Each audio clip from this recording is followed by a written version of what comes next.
ఎక్కువ బలం ఇచ్చున్నాడు.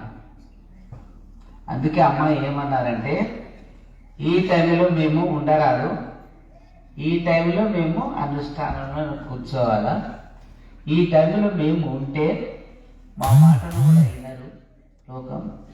అట్ట ఉన్నది నాయన కాలము. ఈ కాలం ధ్వంసం అయిపోతుంది. ఈ ధ్వంసమైన తర్వాత అప్పుడు మళ్ళీ భగవంతుడు గదాధరుడై వచ్చి భక్తులను రక్షిస్తాడు ఆయన. అట్ట ఉన్నది కాలం. ఇప్పుడు మేము ఉండనే రాదని అమ్మోళ్ళు అనుష్ఠానంలో కూర్చొని మళ్ళీ 3 రోజులు అనుష్ఠానంలో కూర్చొని 3వ రోజు లింగంలో కూర్చున్న తర్వాత లింగం దగ్గర పోయిన తర్వాత కళ్ళు తెరిచారన్నమాట. అమ్మగారు కళ్ళు తెరిచింది. దాదాపు ఈ పూజారి వాళ్ళు, శిల్పి ఆంజనేయులు, శిల్పి హనుమంతు, నందీశ్వర స్వామి, గోపాల స్వామి వీళ్ళందరూ 5, 6, 7 మంది కళ్ళు తెరిచినప్పుడు చూశారు అనమాట. మరి అమ్మ లింగం లేకపోయిన తర్వాత ఎందుకు కళ్ళు తెరిచారో మాకు కూడా అర్థం కాదన్నమాట. మనమంతా అప్పుడు అంతకుముందు ఒక నెల రోజుల నుంచే అమ్మగారు నేను లింగంలోకి పోతాను ఆయన ప్రతిరోజు స్నానం చేయంగానే అంటున్నాను. ప్రతిరోజు అమ్మ మీరు లింగం లేకపోతావు, ఇదంతా ఎవరు చూస్తారు, ఇది కష్టం అవుతుంది, ఇది మళ్ళీ అంటే అదంతా ఏం లేదు, అదంతా జరుగుతుంది. భగవంతుడు దానికి నువ్వు ఇచ్చిన తర్వాత లింగంలో పోవాల్సింది అనుకుని ఇంకెట 1-2 నెలలు చెప్తూనే ఉన్నారు అమ్మోళ్ళు. నేను చేసింది అదే తప్పు అని అనుకుంటున్నాను అనమాట. ఎందుకంటే నేనే తప్పు చేయలేదు, అదొక్కటే అమ్మ మాటని తప్పు. ఎందుకు చేయలేకపోయానంటే ఆ లింగంలో ఒక అమ్మ కూర్చుంటే అక్కడ సరైన స్నానం చేసుకోవడానికి అన్నిటికీ కూడా వసతి ఉండదు, గాలి ఉండదు. ఇదంతా అక్కడ ఇబ్బందులు పడతారు అమ్మోళ్ళు ఇంకా ఇంకొక 2 సంవత్సరాలు ఉండాలని మేము కోరుకున్నాము.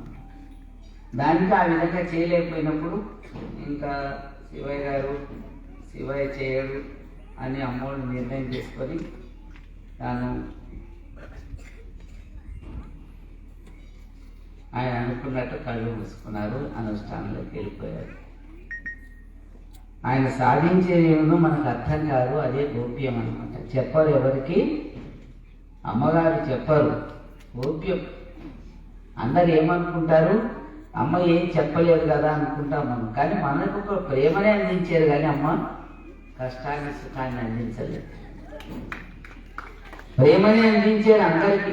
అందరు అంటారు అమ్మ ఆశీర్వాదం పొందేమో అన్నీ చేసినాం అంటారు ఘనంగా. ఆ ప్రేమనే సదా ఉంచుకోవాలి. ఆశ్రమ నిర్మాణంలో కూడా అది తెలుసుకోవాలి. ఇంకొకటి నేను చెప్తున్న సభాముఖంగా, శివుని దేశించడం అమ్మగారి యొక్క ఉద్దేశం. ఎందుకంటే నేను వచ్చింది ఆయన కోసమే, ఇంకా వేరే కోసం కాదు వచ్చింది. నేను రాను అన్నాను. నేను నల్గొండలో ఉంటున్నప్పుడు గంగాధర స్వామి తెలుసు. ఇది ఎందుకు చెప్తున్నానంటే అందరూ తెలుసుకోవాలని చెప్తున్నా. ఎంతో మంది భక్తులు అమ్మగారు మాట్లాడే వాళ్ళంతా దేవునికి దూరం అవుతున్నారు నా మీద దేశంతో. అది చెప్పడం నా కర్తవ్యం అని కూడా హెచ్చరిక చేస్తున్నాను. అయితే నేను రానమ్మా అన్నాను. ఎన్నోసార్లు రానన్నాను, రోజు పిలుస్తుంది. ఎందుకు రానమ్మంటే అక్కడ అందరూ మాట్లాడతారు. అమ్మ దగ్గర, గురువు దగ్గర ఎవరు మాట్లాడరారు. వాళ్ళ ఆశీర్వాదం ఏముందో అదే తీసుకొని పోవాలి. కానీ వ్యవహారం గురించి కూడా అమ్మకే సలహాలు ఇస్తారు. అది ఇట్లా చేయాలమ్మా, ఇది చేయాలమ్మా, అది ఇట్లా చేయాలని సలహాలు ఇస్తారు అందరూ. సరే నాయన అంటారు అమ్మోళ్ళు. సరే నాయన అని అంటారు అమ్మోళ్ళు. చాలా శ్రద్ధ తినండి. ఇది చాలా ఎవరు వినకపోతే వాళ్ళకే నష్టం, అది నాకేం కాదు అన్నమాట. అయితే అందరూ మాట అమ్మోళ్ళు వింటారు. 10 మంది ఇంకా అంటారు. అలాంటి ఇబ్బందులు లేక నేను ఎందుకు రావాలమ్మా, నేను రాను అనుకునేటోళ్ళని. ఆఖరికి ఎంతగా విసుక్కున్నామంటే అమ్మ రమ్మంటుంటే నాయమ్మడి ఎందుకు పడ్డావమ్మా నీవు, నాయమ్మడి ఎందుకు పడ్డావమ్మా నీవు అని చెప్పాను. అంటే కూడా అమ్మ నవ్వుతూ నిలబడ్డాడు. ఇంకా సమయం వచ్చిందో ఏమో అక్కడ నల్గొండలో బస్సు ఎక్కినప్పటి నుంచి అమ్మ నన్ను ఇచ్చలేదు. బస్సులో నేను వస్తానే ఉంటే అమ్మ వెంటనే వస్తా ఉన్నారు. మళ్ళీ మనసు ఏ విధంగా ఈ స్థానంలోకి వచ్చిందాకా అమ్మగారు నా వెంటే ఉన్నారు. తర్వాత లోపలికి వెళ్తే నేనండి ఆ తర్వాత జరిగినవి వేరే ఉన్నాయి. కానీ భగవంతుడు ఏమంటున్నాడంటే ఆయన అనరాదు, ఆయన్ని దూషించరాదు. ఆయన్ని దూషిస్తే ఏమవుతుంది? మమ్మల్ని దూషించినట్టు, మమ్మల్ని ముఖాముఖుల మీద దూషించినట్టు అవుతుంది. ఆయన మీద మీ ప్రేమ ఉంటే ఆ చంద్రాపురం సుఖంగా ఉంటారు. అందుకు మేము నిర్ణయం చేసినాం టైం. ఎవరైతే దూషణ చేస్తున్నారో వాళ్ళని ఖండించేదానికి టైం కూడా నిర్ణయం చేసినాము. కావున మీరందరూ కూడా తెలుసుకొని నడవాలని చెప్తున్నారు అమ్మగారు. ఎందుకు అంతగా చెప్తున్నారు?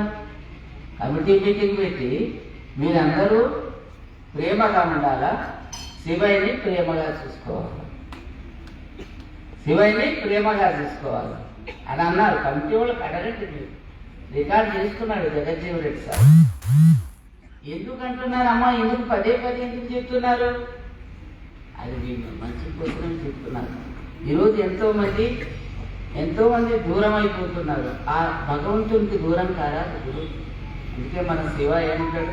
జన్మశైలం భక్తిప్రదం ప్రదోషతీర్థం ప్రయాగమానం అని ప్రతి పత్రికలో పెట్టిస్తూ ఉన్నాడు ఆయన శివశంకర్. అంత గొప్ప ఉంది. జన్మశైల్యం భక్తిప్రదం ప్రదోషతీర్థం ప్రయాగమానం యానగుంది అని ఇంత చక్కగా ఇచ్చాడు భగవంతుడు. అతను అవును, మనం అందులో యొక్క అర్థాన్ని తెలుసుకొని మనం నడవాలంటే.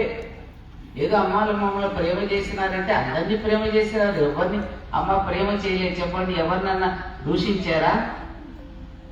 ఏమో నువ్వు 75 నుంచి వస్తున్నావు కదా, దూషించారా? ఎవరికి దూషించలేదు.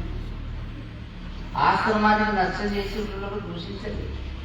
అందుకే ఆయన దయాస్వరూపుడు, అంత ఆదర్శం ఎవరు చూపెట్టలేదు. కావున ఇంకనైనా తెలుసుకొని మనసు నిలుపుకొని ఇంకా ప్రవర్తనని సరిగా చేసుకోవాలి. గురువు ముందు దేవాతి దేవతలు కూడా ఆయన ముందు ఈడు కాదు. మరి శంకరుడు అనేది కూడా ఆయన సేవ చేస్తున్నాడు. ఆయన ఎంత ఉన్నాడు మనకు తెలియదు. శివారాయణమ్మ గారి కర్మ చేసినప్పుడు శంకరుడు ప్రత్యక్షమయ్యాడు. అమ్మగారికి అక్కడ గృహ నిర్మాణం చేసినప్పుడు అప్పుడు శంకరుడు ప్రత్యక్షమయ్యాడు. ఏం కావాలా అమ్మ అంటే, నాకు నువ్వు ఇచ్చేది శంకర, భక్తులు మంచిగా చూసుకోని చెప్పిరా నాయన అన్నారమ్మ. అట్లా విద్యాగర్వం కూడా మనిషిని, గర్వాలు చాలా ఉన్నాయి పండితులు చెప్తారు. విద్యాగర్వము, ధనబలము, ఖండబలము, ఏదైనా ఖండబలము, సంఖ్యాబలము, ఇవన్నీ కూడా చాలా అది అమ్మగారు కథ కూడా చెప్తారు విద్యాబలం గురించి కూడా. ఇన్ని బలాలు మన అహంకారాన్ని తెస్తాయన్నమాట. అందువల్ల అన్ని అహంకారాలు భగవంతునికి దూరం చేస్తాయి.